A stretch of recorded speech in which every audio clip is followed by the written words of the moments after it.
Sevgili halkım, iyi akşamlar. Main opposition party CHP's chair Kemal Kılıçdaroğlu released yet another one of his famed videos on Twitter this Monday. As a part of Kılıçdaroğlu's continued campaign of reconciliation with the nation's past and marginalized groups, Kılıçdaroğlu made an overture to the conservative voter bloc. Kılıçdaroğlu this time proposed a law that guaranteed women's rights to wear headscarves and announced that his party would submit the bill to the parliament the following day. The three-article proposal states that women working in public institutions would be free to wear any head covering so long as it is in line with any uniform requirements. Regarding the headscarf, I know that there are so many discussions, conversations regarding whether it's already done and there's no problem in practice, and then why Mr. Kılıçdaroğlu bringing this issue to the table. It's a legitimate question, but there are some missing points. First of all, the headscarf issue is done in practice, but in memory it is not done.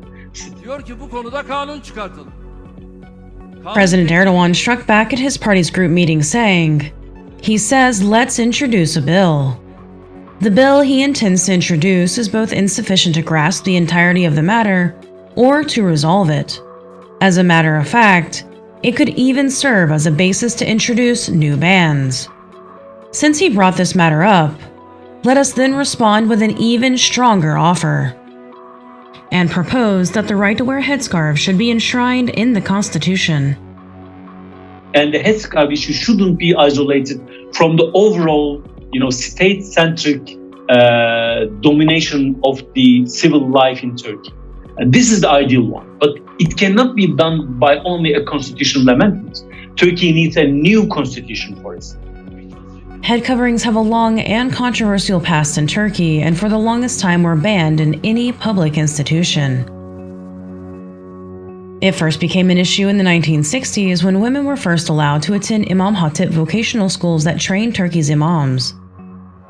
Female students wearing headscarves demanded admittance to the universities, but were denied. The first bill banning headscarves came after Turkey's 1980 military coup. In 1984, the Higher Education Council passed an amendment formally banning headscarves. In the 1990s, the ban was relaxed, but was later tightened even more after Turkey's 1997 military memorandum that overthrew the government. AKP came to power in 2001 but didn't lift the headscarf ban right away, but made an attempt in 2008, which was struck down by the Supreme Court. In 1999, then newly elected MP Merve Kavakçı appeared in Parliament for her swearing-in, wearing a headscarf and was blocked by the members of Parliament. She was later discovered to hold U.S. citizenship, which she failed to disclose and was then stripped of her Turkish citizenship. 14 years later, during AKP's tenure, however, 4 MPs wearing headscarves joined the Parliament with no opposition. In 2013, headscarf bans in public institutions were lifted.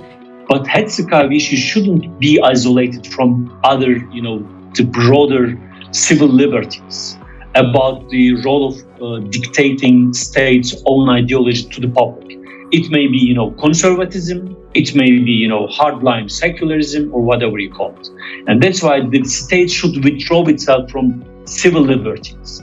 And it should be, a broader, maybe constitutional amendments, bringing much greater area of liberties.